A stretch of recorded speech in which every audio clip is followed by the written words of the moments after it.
and a horse. It's called A Friendship Between a Squirrel and a Horse. By Salmon. Oh, hey, Mr. Squirrel. I saw you every day in the field by the white horse you would always play. And then a terrible day, you fell from the tree to the floor. And now your dreams of riding the white horse can be no more. But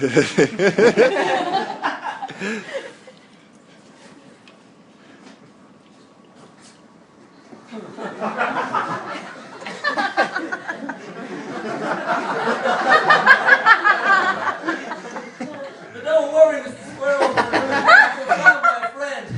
And now your dreams of riding the white horse will never end. Will never end. Your dreams will never end. What's that, Mr. Squirrel? You miss your friend called Mick?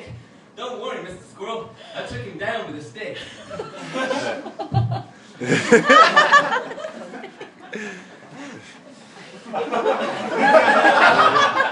no need to feel lonely, because here comes Mick on a My Little Pony.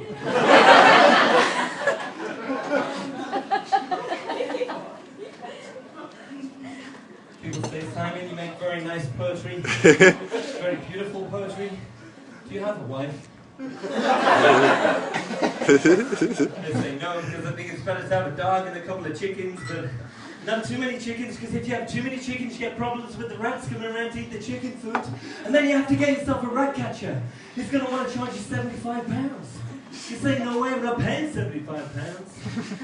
You go down the pub, and the man down the pub says he's going to catch your rats for £35.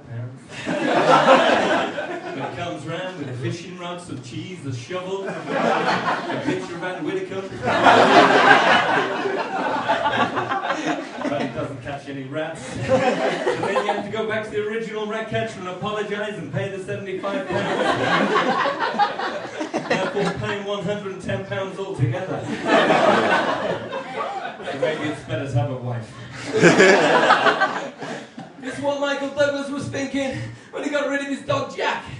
And his chickens, Jenny, Penny, Lenny, Benny, Kenny, Denny, and his favourite one, which he named after his favourite acid indigestion tablet, which he kept in his inside front pocket at all times during filming, Gaviscon. Replaced them with the very beautiful Catherine Zeta-Jones.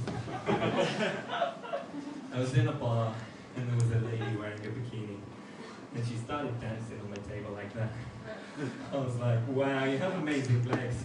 She was like, why, thank you. I was like, not you, stupid. I was talking to the table. It's carrying 15 stuff.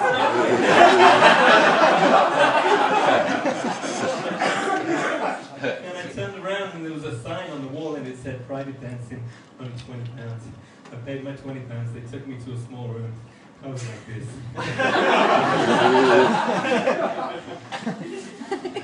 And then the door opened, it was that lady in the bikini. I was like, get out of here, I paid £20 for this dance.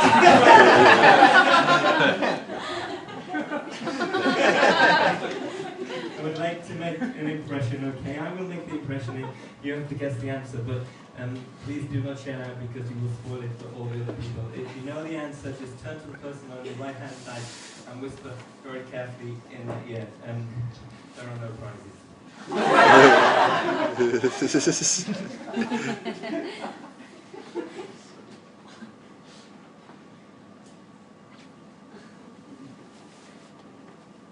Hi, my name is the Queen.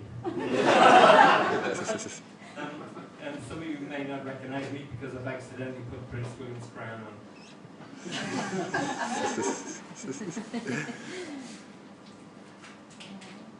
This is my crown.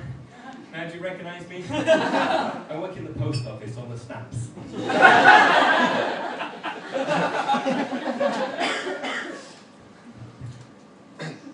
My next impression is that of the royal family.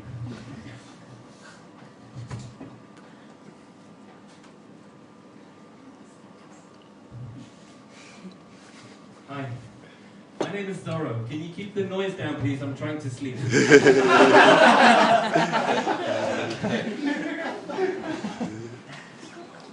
I did some work for charity, and And I worked in the dog's home in Battersea, and there was a dog born and he had no eyes. And I said, can I take him? I have a place for him. And they said, yeah, take the dog.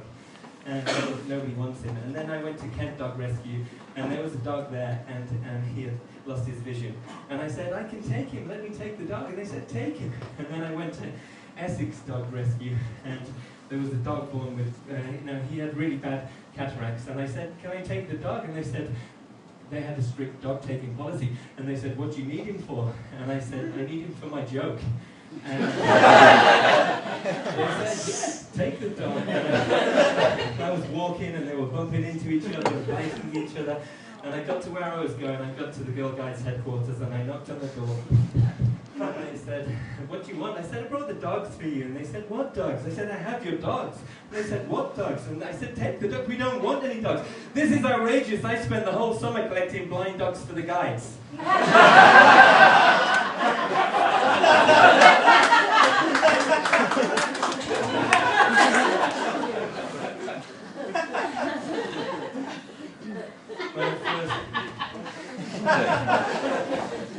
When I first came to England, I was working in Chatham Docks, and I was working in the docks, and the union would always be on strike, and it was tough. It was so tough. And I had a girlfriend, and she was called Gina, and she only had one hand.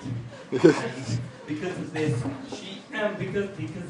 she worked in the cafe, and she didn't earn much money, and she wanted us to borrow a beautiful prosthetic hand like this one.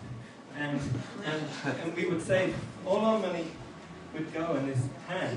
And there was two places. You could take it to the cheap place to have it made, or you could take it to the expensive place to have it made. And she wanted an expensive one. And one day it just got too much. She came home and she found me crying on the kitchen table. And she said, Simon, what's wrong? And I said, Bon Jovi are on in concert and the tickets go on sale tomorrow because all of our money goes on your stupid hand. I can't afford a ticket. And she said, I have an idea. Get the 5-pence jar from the mantelpiece. And we got it down and we counted it out on the kitchen table. And she said, how much are the tickets? I said, they're £34. She said, how much do we have? I said, we have £17. She said, whoa, we're halfway there.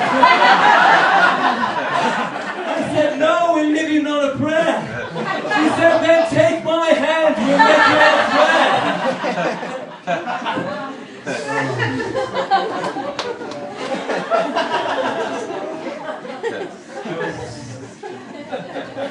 I would like to finish with a poem. It's called Superman by Salmon. Oh, hey, Christopher Reeves. I saw you every day in the films. Superman you would always play. And then that terrible day, you fell from your horse to the floor. And now the Superman films can be no more. But don't worry, Universal Pictures. There's something you can do. Because I know where there's a new Superman for you. I hope, has it gone wrong with music? Lively.